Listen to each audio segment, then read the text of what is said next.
नमस्कार, मैं रॉक्सी परवीन और आप सब कैसे हैं। तो आशा करती हूँ आप भी अच्छे होंगे। तो आइए चलते हैं हम लोग वीडियो की ओर।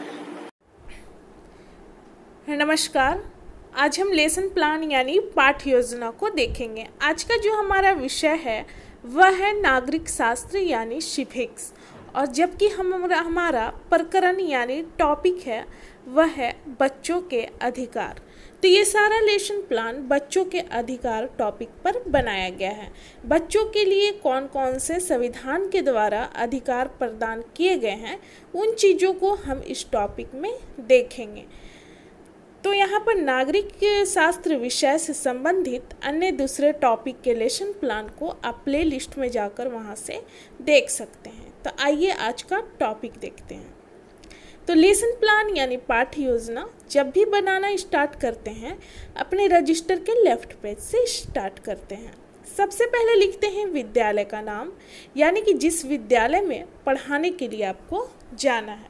फिर अपना नाम लिखेंगे, फिर आपका क्रमांक यानी रोल नंबर क्या है। विषय हो जाएगा यहाँ पर नागरिक शास्त्र, और टॉपिक यानी जिस पर लेसन प्लान बनाया गया है, जिस टॉपिक को पढ़ाना है वह है बच्चों के अधिकार। किस क्लास के लिए है तो 8th क्लास के लिए। कितने समय तक आपको पढ़ाना है वो लिखेंगे, अवधि में किस घंटे में पढ़ाना है और डेट क्या है, और आपका सत्र कौन सा चल रहा है उस चीज़ को यहाँ पर लिखेंगे। अब इसके बाद यहाँ पर समान उद्देश्य आता है जो कि विषय से संबंधित होता है। इसमें हम 5 पॉइंट लिखते हैं। पहला है छात्रों में नागरिक शास्त्र विषय के प्रति रुचि जागृत करना। दूसरा, छात्रों में देश प्रेम की भावना का विकास करना। तीसरा, छात्रों की मानसिक शक्तियों का विकास करना। चौथा, छात्रों के दृष्टिकोण में व्यापकता का विकास करना। और पांचवा हो जाएगा छात्रों की तार्किक शक्तियों का विकास करना। अब समान उद्देश्य के बाद हम विशिष्ट उद्देश्य देखेंगे। विशिष्ट उद्देश्य में हम 5 पॉइंट लिखेंगे जो कि हमारा प्रकरण से संबंधित होता है। इसमें पहला हो जाएगा छात्र बच्चों के अधिकारों के बारे में जान सकेंगे। दूसरा, छात्र बच्चों के मूल अधिकारों को जान सकेंगे और उसे परिभाषित कर सकेंगे। तीसरा, छात्र अधिकारों के महत्व एवं कार्यों के विषय में जानकारी प्राप्त कर सकेंगे। और चौथा हो जाएगा छात्र बच्चों के अधिकारों को अधिकार से संबंधित विषय को चार्ट पेपर द्वारा प्रदर्शित करने का कौशल विकसित कर सकेंगे। और पांचवा, छात्रों में बच्चों के अधिकार से संबंधित पत्र पत्रिकाओं को पढ़ने की रुचि विकसित हो सकेगी। अब इसके बाद हम राइट पेज में आएंगे। अगले पेज में लेफ्ट पेज से हमने स्टार्ट किया, तो अब राइट पेज में आएंगे। यहाँ पर लिखेंगे सहायक शिक्षण सामग्री, यानी कि आप पढ़ाने के लिए किन सामग्री का प्रयोग करेंगे उस चीज़ को यहाँ पर लिखेंगे। तो यहाँ पर हो जाएगा चौक, डस्टर, मॉडल, चार्ट, संकेतक और अन्य शिक्षण सहायक सामग्रियाँ को हम यहाँ पर लिखेंगे। फिर किस विधि का प्रयोग करेंगे, तो पढ़ाने की विधि बहुत सारी होती है, लेकिन हम क्या लिखेंगे यहाँ पर, हमने 2 विधि का प्रयोग किया है, इसलिए हम लिखेंगे व्याख्यान और प्रश्नोत्तर विधि। पूर्व ज्ञान में हो जाएगा छात्र बच्चों के अधिकार के संबंध में सामान्य जानकारी रखते हैं, यानी कि जो छात्र हैं उनको इस विषय में थोड़ी बहुत पहले से ही जानकारी है। वर्ग व्यवस्था में हो जाएगा छात्र अध्यापक या अध्यापिका अपनी सुविधा के अनुसार वर्ग को व्यवस्थित करेंगे। उसके बाद प्रस्तावना का पॉइंट आता है जिसमें कि हम 2 कॉलम बनाते हैं, एक छात्र अध्यापक या अध्यापिका कथन और दूसरा छात्र संभावित उत्तर। तो ये प्रश्न और उत्तर क्या होता है, दोनों एक दूसरे से संबंधित होता है, आंसर से ही प्रश्न बनता है। ये प्रश्न कम से कम आप 3 और अधिक से अधिक 5 रख सकते हैं, और लास्ट प्रश्न में हमारा टॉपिक निकल कर आना चाहिए जिस टॉपिक को हमें पढ़ाना है। तो पहला प्रश्न करती हैं छात्र अध्यापिका बच्चों से कि बच्चों हम किस देश में रहते हैं, तो छात्रों के द्वारा उत्तर आता है भारत में। अब जो भारत आंसर आया बच्चों के द्वारा, उसी से दूसरा प्रश्न यहाँ पर बनेगा कि भारत में कैसी शासन व्यवस्था है, तो छात्रों के द्वारा उत्तर आता है लोकतांत्रिक शासन व्यवस्था। अब तीसरा प्रश्न है, उसी से बनेगा जो आंसर आया है कि लोकतांत्रिक शासन व्यवस्था के प्रावधान का वर्णन कहाँ किया गया है। तो छात्रों के द्वारा उत्तर आता है भारतीय संविधान में। अब चौथा प्रश्न देखेंगे कि संविधान द्वारा बच्चों के हित के लिए कुछ प्रावधान उपलब्ध कराए गए हैं, उसे किस नाम से जाना जाता है। तो यहाँ पर छात्र नहीं बता पाते हैं, इसलिए हम समस्यात्मक लिखते हैं और हम देख सकते हैं कि हमारा टॉपिक यहाँ पर निकल कर आ गया। तो छात्र अध्यापिका कथन में यानी कि जो हमारा टॉपिक है वो हो जाएगा बच्चों के अधिकार, और पाठ की उद्घोषणा में हो जाएगा कि आज हम लोग बच्चों के अधिकार के बारे में विस्तार पूर्वक अध्ययन करेंगे। अब उसके बाद हम अगले पेज में आएंगे, जो कि दोनों साइड का हम यहाँ पर पेज यूज करेंगे, जिसे प्रस्तुतिकरण के नाम से जाना जाता है।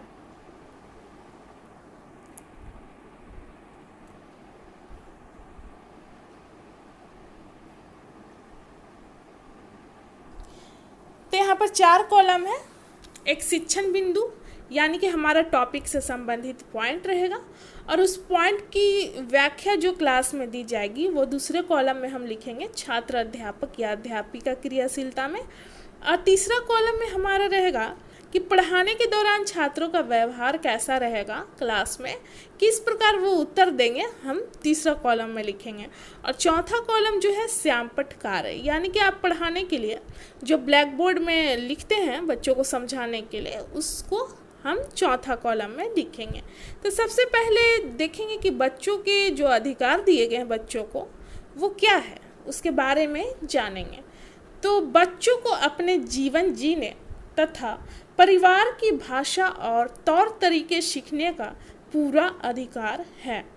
प्रायः जो परिवार अपने बच्चों का पालन पोषण करने में असमर्थ हो और उसे आर्थिक सहायता उपलब्ध कराना, जैसे कि कोई फैमिली अपने बच्चों को पालन पोषण करने में बच्चों का असमर्थ है, तो ऐसी स्थिति में आर्थिक सहायता उपलब्ध कराना सरकार का दायित्व होता है।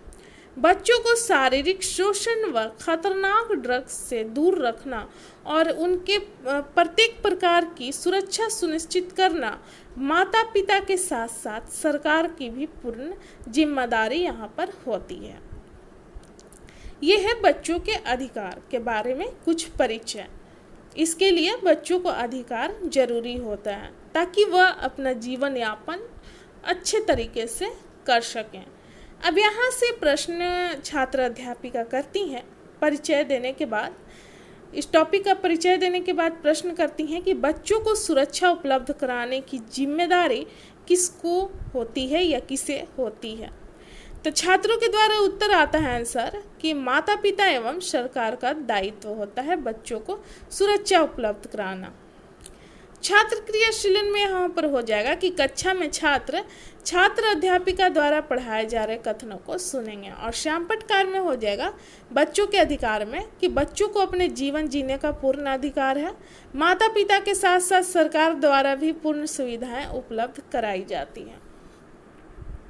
अब दूसरा हमारा जो शिक्षण बिंदु है, दूसरा हमारा यहाँ पर हो जाएगा बच्चों के लिए दिए गए अधिकार क्या है, उन चीज को हम यहाँ पर देखेंगे।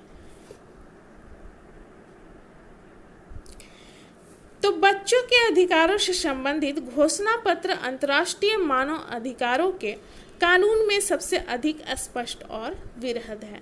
इसके 54 अनुच्छेद में बच्चों को पहली बार आर्थिक, सामाजिक एवं राजनीतिक अधिकार एक साथ दिए गए हैं। पहला है कि बाल विवाह निषेध अधिनियम 2006 लागू किया गया।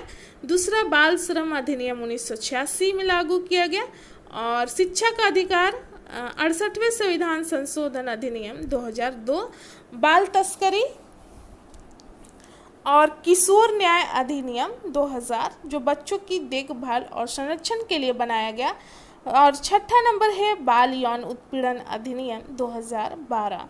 तो इन चीज़ों को हम यहाँ पर देखेंगे।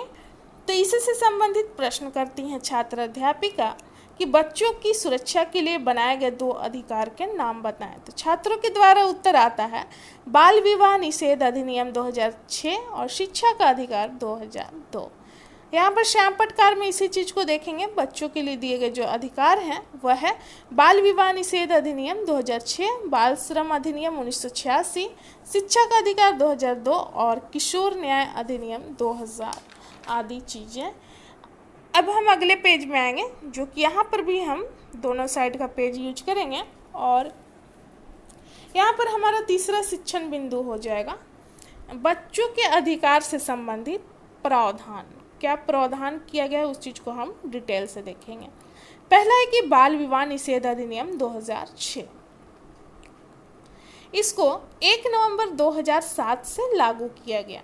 इस अधिनियम का उद्देश्य बाल विवाह यानी कि 18 वर्ष से अंदर जिन बच्चों की शादी होती है वह बाल विवाह माना जाता है। 18 वर्ष से कम उम्र के जिन बच्चों की भी शादी देखने को मिलता है उसको रोकने का प्रयास करना चाहिए, क्योंकि इसे बाल विवाह निषेध अधिनियम के तहत विरोध किया गया है। तो इस अधिनियम का उद्देश्य बाल विवाह के आयोजन पर रोक लगाना है। दूसरा है बाल श्रम निषेध अधिनियम 1986। इस अधिनियम में 14 वर्ष से कम उम्र के बच्चों को खनन कार्यों में लगाने के लिए तथा दूसरे श्रम कार्यों में लगाने के लिए निषेध किया गया है। तीसरा हम देखेंगे शिक्षा का अधिकार। 68वें संविधान संशोधन अधिनियम 2002 के द्वारा भारतीय संविधान में अनुच्छेद 21A को मौलिक अधिकार के रूप में शामिल किया गया, जिसमें 6 से 14 वर्ष के सभी बच्चों को मुफ्त और अनिवार्य शिक्षा प्रदान करने की सुविधा प्रदान की गई है। इस अधिकार के अंतर्गत इसका वर्णन मौलिक अधिकार के रूप में अनुच्छेद 21A में किया गया है। चौथा देखेंगे किशोर न्याय अधिनियम 2000, जो कि बच्चों की देखभाल और संरक्षण के लिए है। किशोर न्याय अधिनियम 2000 भारत में किशोरों के न्याय के लिए प्राथमिक कानूनी ढांचा है। 2015 में जन प्रावधान को देखते हुए भारतीय संसद के दोनों सदनों द्वारा इस बिल में संशोधन किया गया और किशोर की उम्र को घटाकर 16 वर्ष कर दिया गया। अगर 16 वर्ष से अधिक उम्र का बच्चा या 16 वर्ष अपराध करता है तो उसको कानूनी दंड दिया जाता है। तो यहाँ पर देखेंगे इसी से संबंधित प्रश्न करती हैं छात्र अध्यापिका, जो कि बोधात्मक प्रश्न के नाम से जाना जाता है कि शिक्षा का अधिकार का वर्णन किस अनुच्छेद में किया गया है। तो छात्रों के द्वारा उत्तर आता है संविधान के अनुच्छेद 21A में। यहाँ पर देख सकते हैं छात्र क्रियाशीलन में कि छात्र श्यामपट्ट में लिखे जा रहे वाक्यों को अपनी कॉपी में लिखेंगे और कक्षा में अनुशासन बनाए रखेंगे। यहाँ पर श्यामपट्टकार में देखेंगे यही सारे चीज़ हो जाएंगे जो प्रावधान है। बाल विवाह निषेध अधिनियम 2006, बाल श्रम निषेध अधिनियम 1986, शिक्षा का अधिकार 2002, किशोर न्याय अधिनियम 2000 जो कि बच्चों की देखभाल और संरक्षण के लिए इसे बनाया गया है, और बाल यौन उत्पीड़न अधिनियम 2012।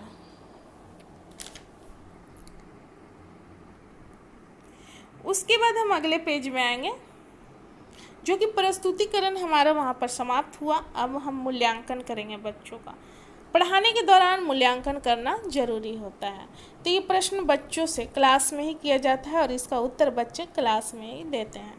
पहला प्रश्न है कि बच्चों के अधिकार से क्या समझते हैं। दूसरा, बच्चों की सुरक्षा की व्यवस्था कौन करता है। तीसरा, बच्चों की सुरक्षा का अधिकारों का वर्णन कहाँ किया गया है।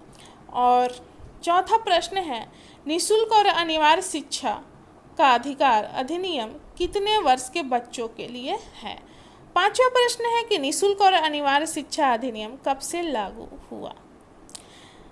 अब यहाँ पर मूल्यांकन के बाद पुनरावृत्ति किया जाता है, यानी कि जो चीज़ पढ़ाया गया है उसको एक बार बच्चों के सामने दोहरा दिया जाता है ताकि उनको अच्छे तरीके से याद बना रहे। तो पहला है कि बच्चों की अच्छी जीवन संचालन एवं सुरक्षा के लिए संविधान द्वारा अधिकारों का प्रावधान किया गया है। अनेक अधिकारों का प्रावधान है, जैसे बाल विवाह निषेध अधिनियम 2006, बाल श्रम अधिनियम 1986 आदि। तीसरा देखेंगे बाल विवाह निषेध अधिनियम 2006 के द्वारा 18 वर्ष से कम उम्र के बच्चों का विवाह को निषेध किया गया है, यानी रोक लगाया गया है। अब पुनरावृत्ति के बाद बच्चों को होमवर्क यानी गृह कार्य दिया जाता है।